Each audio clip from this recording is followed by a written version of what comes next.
Cascapedia. For countless centuries, the Mi'kmaq people of the Gaspe Peninsula have called this valley home. Under canopies of spruce and birch reaching far up into the Chickasha Mountains, streams rise and gather and make their way to the sea in one great river, the Grand Cascapedia. As with many places in this land, the Cascapedia derives its name from the Mi'kmaq language. Cascapegiag means to flow quickly and to dissipate, in this case, into the Bay of Chaleur.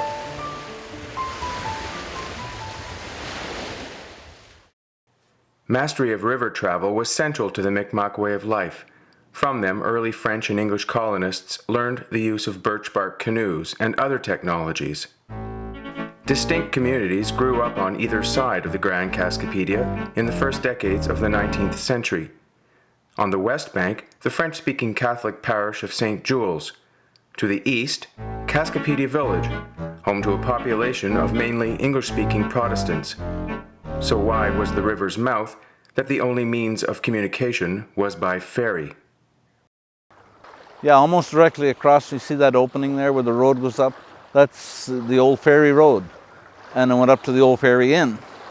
And of course it was all because of the ferry. That was the landing on the other side of the river. And it was the only road to get access to New Richmond and Cascapedia at the time. Gordon Duthie is a retired paper mill worker from New Richmond with a keen interest in the Cascapedia's historic timber and manufacturing industries. Ferry was operated by the Dimmick family, as far as I know, like forever. This is Dimmick Creek. Still, it's mostly Dimmicks that live here. They live on their ancestral properties. They've been here for a couple hundred years, probably. Okay, so this was one of the landings for the old ferry back in the 1800s. The first ferry was used mostly for horse and buggy. It was pushed by poles. They didn't have any motors at the time, for sure. Later on, when they started to cross cars, of course they needed a bigger ferry with more power, so they used a small tug to pull the ferry from one side of the river to the other. And that continued up until they built the covered bridge.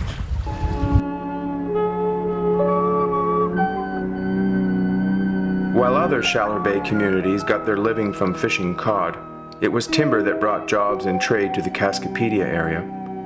A Scottish-born immigrant named William Cuthbert was a pioneer of the lumber industry here.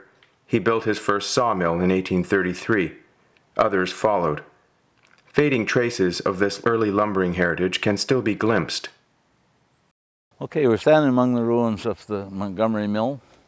The Montgomerys came here in 1854, and they operated the mill up until 1926. The mill was just up the stream here a few meters. The logs are brought in mostly locally. Some of them came from the Cascapedia River. They were cut with a muley saw. Then when they came out of the mill, they were separated on a sorting system. It was like a conveyor operated, pushed by horses. Then they were piled on the wharf. This is part of the wharf here, and went all the way around right up to the mill. There was, I believe, some sort of a trolley track where they could move the lumber back and forth on the wharf. They would load ships. Of course, they load some locally for the local businesses. They haul it by horse truck.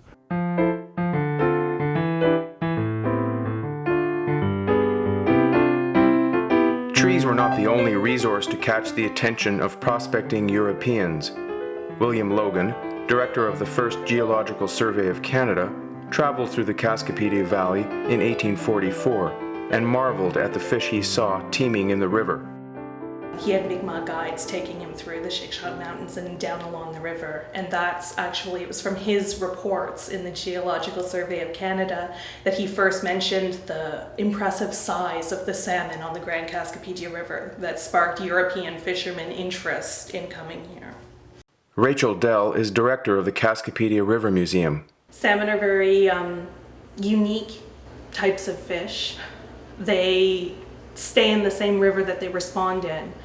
So that they're spawned in a river, they travel once they're grown enough, either to the Grand Banks around Newfoundland or all the way up to Greenland, and then they come back to their individual river to spawn.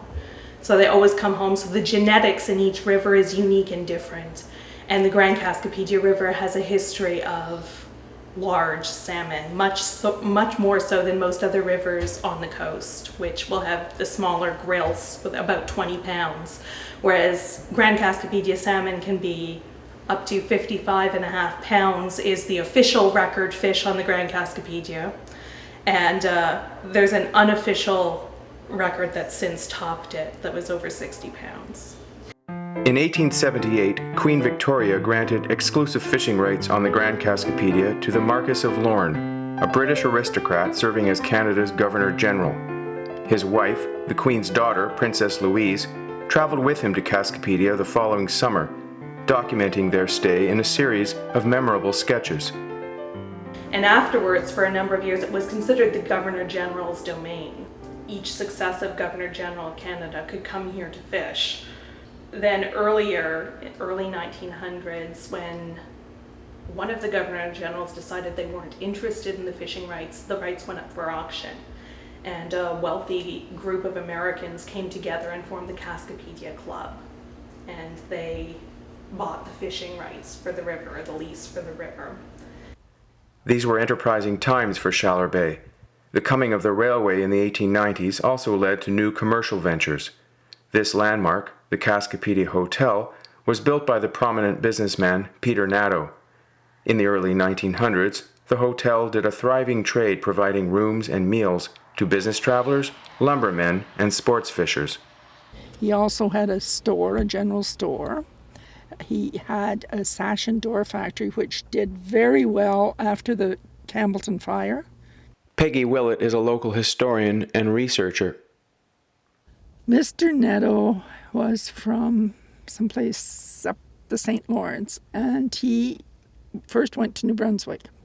And he married a lady over there, and they had several children, 6, I believe. And she died, so he married her sister, and then they came to Cascapedia. And I believe the second family, I believe there were 4 in the second family. So that is where all the Nadeaus in this area are descended from, Peter Nadeau and the McIntyre ladies. The Cascapedia Hotel was destroyed by fire in 1989, but other buildings still bear witness to Nadeau's legacy, including this church, which he built in 1899 in defiance of local religious authorities. He was Catholic, so this being a Protestant church meant he got in a little bit of trouble with his church and was excommunicated. And he also got the contract to build the number 9 school in New Richmond, which was also a Protestant school, and he was excommunicated a second time for that. Both times he had to go and get special dispensation from the bishop in the area to get brought back into the fold of the church. Religion was not the only source of tension. The interests of mill owners and private fishing camps on the Cascapedia began to clash.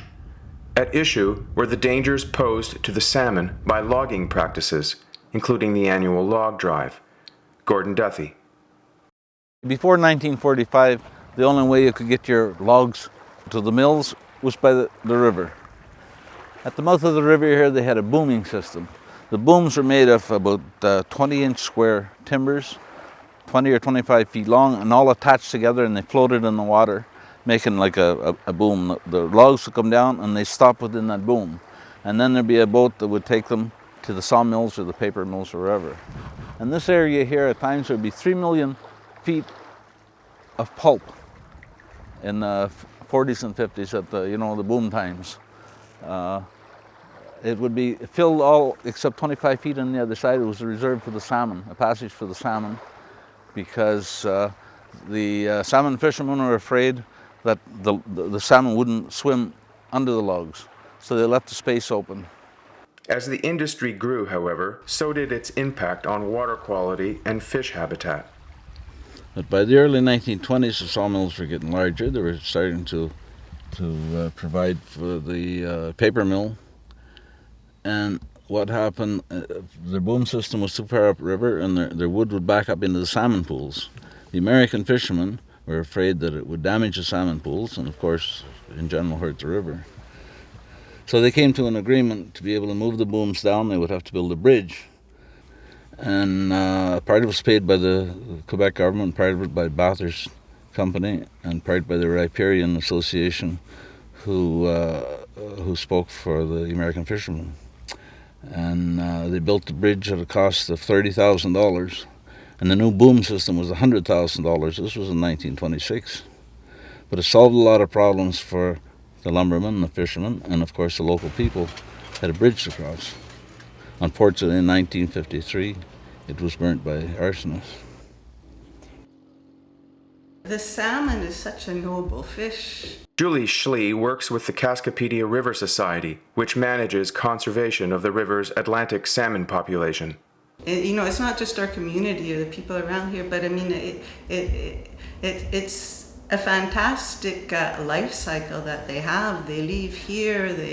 After spending when they're 3 years old, they're only about 6 inches long, and then they go out to sea and they travel to the Strait of Belle Isle and go all the way up eventually to Greenland, and they'll feed there, most of them, for a couple of years before coming all the way back down here to spawn.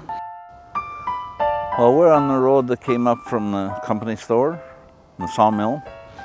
It went right through, and there was another street going right up through the middle of the little town. There was 14 houses altogether. There was also 5 houses on Crown Boulevard. The houses were fairly close. They were built in 1910 by the company. The sawmill was operated by Gillis Brothers.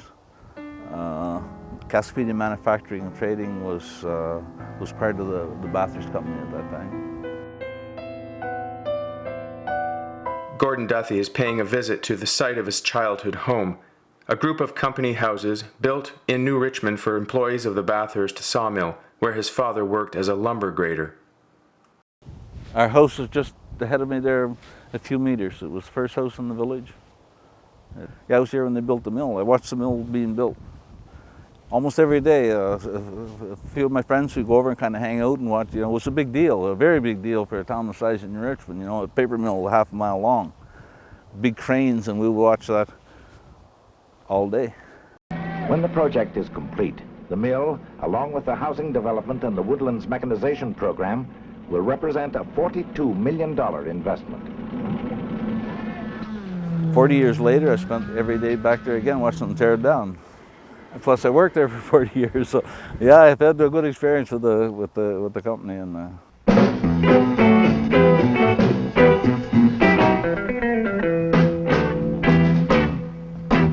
Forestry no longer plays the role it had as the main hope for industry in Shallow Bay. The people who live here and guests who fish its waters regard the Cascapedia nowadays as a treasure to preserve for its own sake and for the future of the local community. Even people who haven't been directly employed in guiding or cooking for, cleaning for the different camps on the river, all the local stores and businesses and everything in the area benefited from the people who have come to fish here. So the community in a lot of ways has grown up with and lived through this source of income and this history.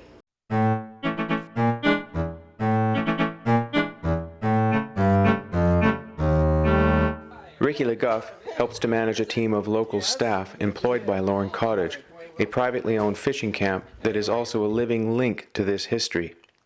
Built in 1879 to accommodate Princess Louise, the property has been enlarged and modernized over the years. In the kitchen in here we have 3 cooks.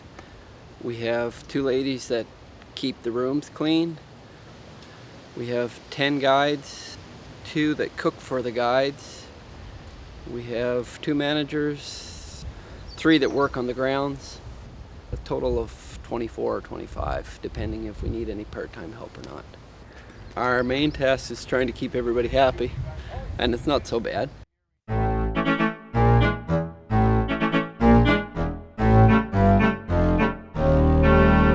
everybody worked for the company.